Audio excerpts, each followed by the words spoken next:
Chapter 19, Plan B. "Where's the bacon, honey?" Richard Kelly barked, waiting at the breakfast table in his house. He had been expecting some good news by the time he woke up, but hadn't gotten any messages from Sal Antonio yet. Richard wasn't too worried. Sal always preferred to do things in person.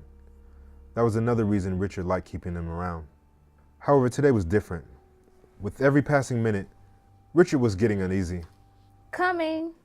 Richard Kelly's wife came from the kitchen, wearing an apron and holding a plate full of bacon and sausages. It'll just be a minute, she said. "You always say a minute and take 10. What's with you, woman? I want my breakfast." Richard's patience was wearing thin. His mind was too preoccupied with waiting for Sal to think about what he was going to eat anymore.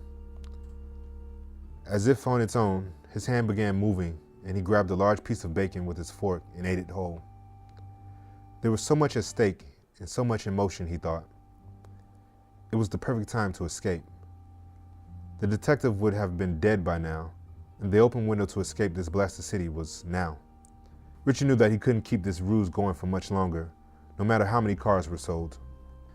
Mrs. Kelly was still busy in the kitchen, and Richard was getting even more uneasy. The sound of the kitchen utensils banging against the plates, of his wife's cutting everything was getting to him. To drown it out, he decided to turn on the TV and switch on the channel to the news, hoping to catch a story about a murdered body being found or something. It was still early, but not too early. Soon his name was heard on TV, and just as it did, his wife came with a few sandwiches on a plate. Sitting down, the TV blared. And here there were certainly some shocking scenes at the site of the new Richard Kelly Nissan dealership under construction this morning. The construction crew found a body that had been brutally shot. Ah, Richard thought. Sal hadn't managed to remove the body from his new dealership location. Richard was visibly upset as he thought of the situation. It was unusual for Sal Antonio to take a risk like this, especially when Richard's name was attached to that risk. But all thought of that escaped him with what he heard next. "The police officer involved in the scene was rushed to the ER and had been confirmed to have been wounded by the assailant.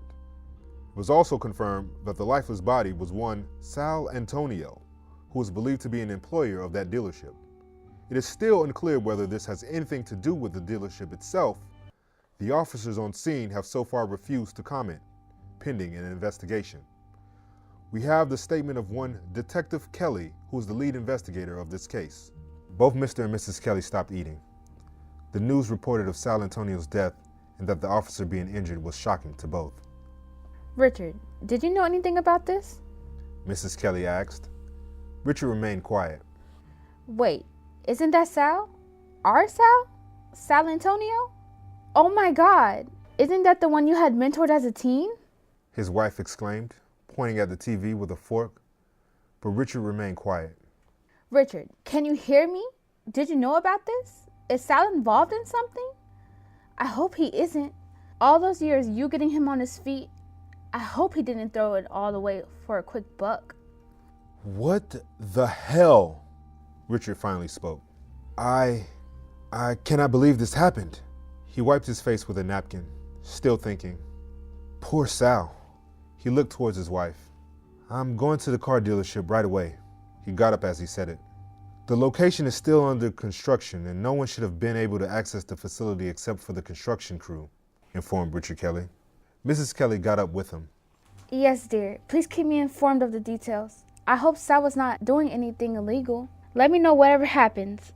Hope the young man wasn't involved in anything illegal. Richard Kelly turned around towards his wife just as he began to go towards the door. "Dear, all I could do is lead them type of people to water. I cannot make them drink the damn thing. It's going to be a long day at work. Do not expect a call from me until later tonight," he said, grabbing his keys and wallet from the table. Okay, baby. Still keep me posted. Text me if you find out anything. I will only call you if it's an emergency. Mrs. Kelly went forward towards Richard. Richard Kelly kissed his wife goodbye and grabbed his coat in a half sprint towards the car. He almost did a burnout and skidded the car through a few turns as he drove towards the car dealership. His wife had followed Richard outside and was watching him drive away. After a few turns, he was finally out of sight from his wife's point of view.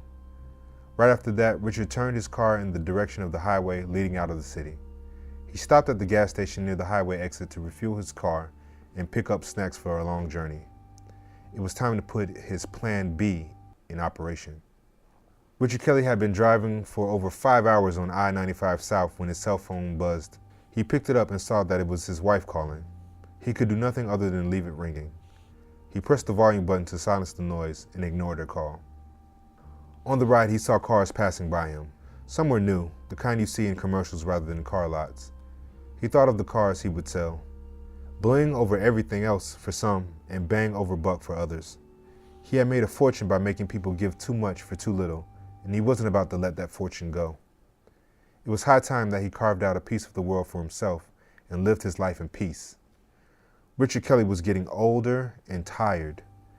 However, he thought about the people driving past him in their cars, singles, couples, and families.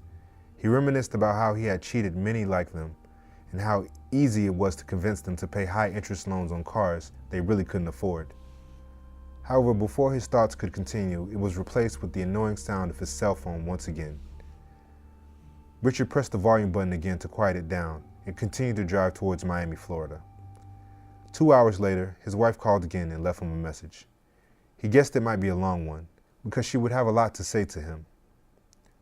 An hour later, his wife again, but this time the calls persisted. His wife was refusing to leave a message too. She was determined to talk to him directly. Once Richard Kelly arrived in Miami-Dade County, Florida, he purchased a cheap prepaid cell phone from Walmart. He paid for 6 months of cell phone service in advance and drove toward the White Point Boat Marina. Richard wasn't here for a vacation. At the marina, Richard had chartered a small boat to take him to the Bahamas. Once he felt safe there, then he would listen to his wife's phone messages. Right now, his trail was too fresh. By now, the word was surely out that a certain owner of a dealership had just seemingly left town when an employee of his had been shot by the police the previous night. Richard arrived in Nassau in the Bahamas and rapidly purchased a one-way plane ticket to Costa Rica. Since he had a couple hours before his plane departed, Richard decided to grab something to eat. He had time to kill. He ordered a lobster and baked crab. Richard wasn't going to skimp on his last meal while on the run. Once he finished his meal, Richard decided to listen to his wife's phone messages. It was high time that he let the past go. However, before washing away the little slivers of guilt he still had, Richard picked up his phone and played the first of many messages he saw on the screen.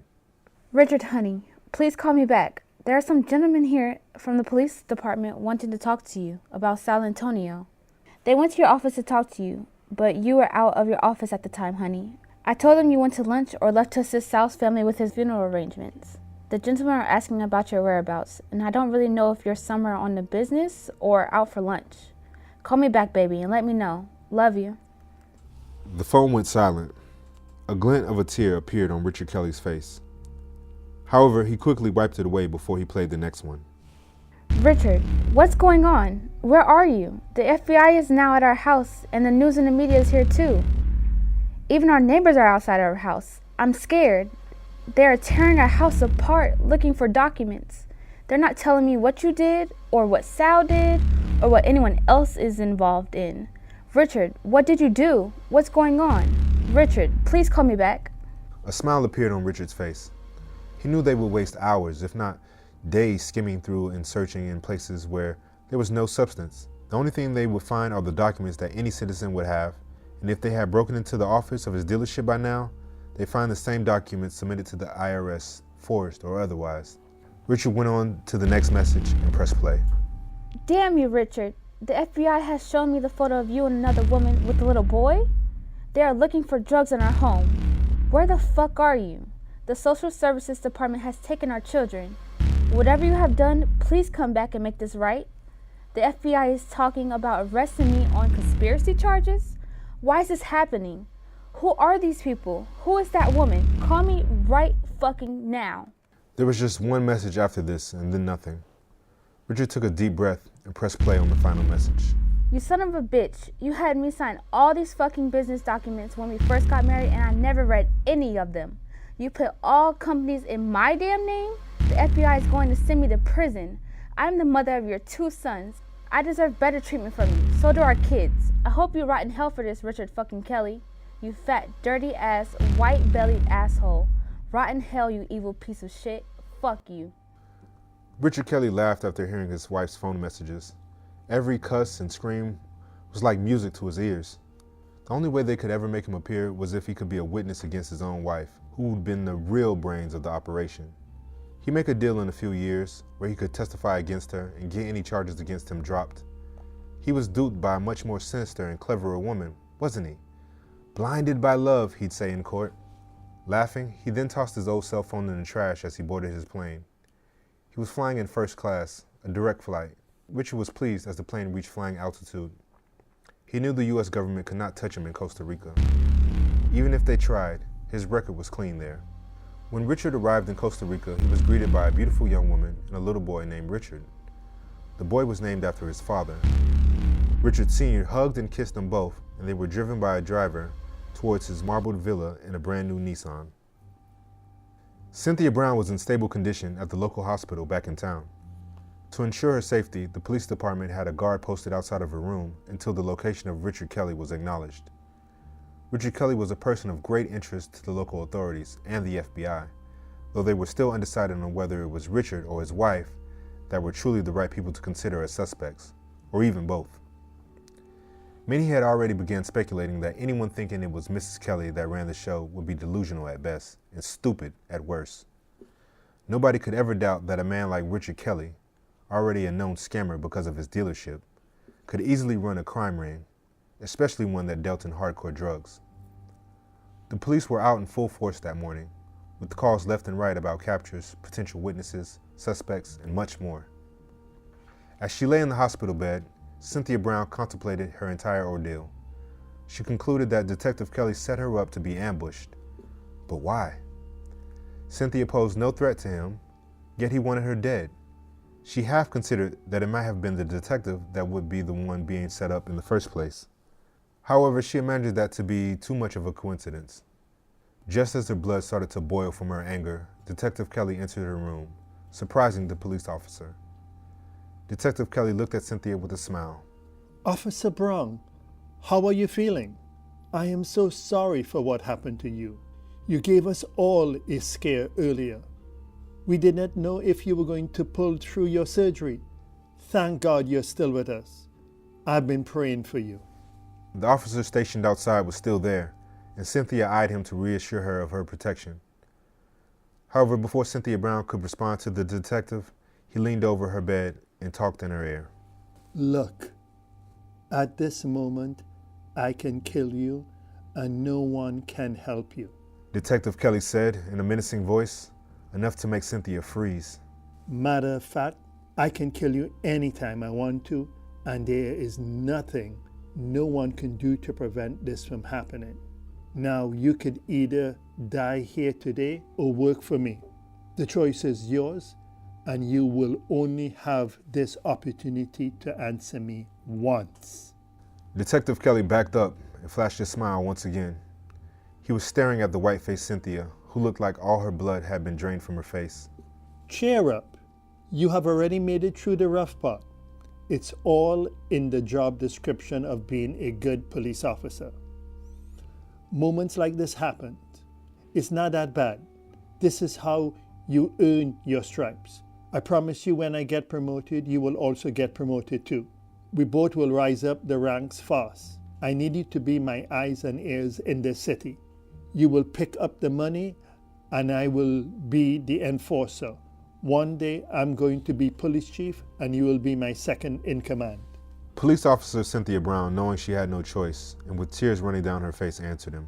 I accept your offer, Detective. I will work for you. Cynthia said, tears streaming down her face. Mr. Chin parked his car in the alley behind his restaurant, the Chinese Express, the next morning. He was whistling as he got out of his car and straightened his coat. He looked around, still whistling, and breathed. There will be some new people coming into town soon, buyers looking for a new supplier for guns. They needed someone reliable, someone like him, a partner. However, Mr. Chin always thoroughly investigated his buyers before any transactions. He never did a business deal without stacking all the cards in his favor. As Mr. Chin neared his restaurant rear entrance, he did a quick observation of his surroundings again. However, he didn't really notice a figure silently approaching him as he reached the door at his restaurant. Mr. Chin reached into his pocket, took out his keys, and unlocked the back door. He had just opened the door, not even having touched it yet, and there was a loud bang. Mr. Chin stopped in his tracks. At first, it was the sound that had startled him. However, he didn't move. Mr. Chin couldn't move. He felt something wet, dripping down his shirt. Mr. Chin put his hand there and felt it, moist, sticky, but very, very apparent as to what it was. Even before his eyes saw it, he knew. Blood. Someone had walked up behind him and shot him in the back. Mr. Chin managed to turn his head towards the shooter standing right behind him as he fell to the ground. His vision was still clear, even at his age. He saw his daughter, Lisa Chin, standing over him. Mr. Chin managed to whisper out to ask her a last question. "Why, Lisa? My daughter. I thought we were a family again." Lisa Chin spat in his face and immediately started firing her handgun until there were no bullets left. Bang, bang, bang, bang, bang, bang. It was not until the gun had stopped smoking that Lisa finally answered her father's question, with tears in her eyes and a broken voice. "That was for my son and his father. Now I will run this shit from this point moving forward, Dad." Lisa Chin drove away from the restaurant with tears in her eyes as she finally realized her son was right.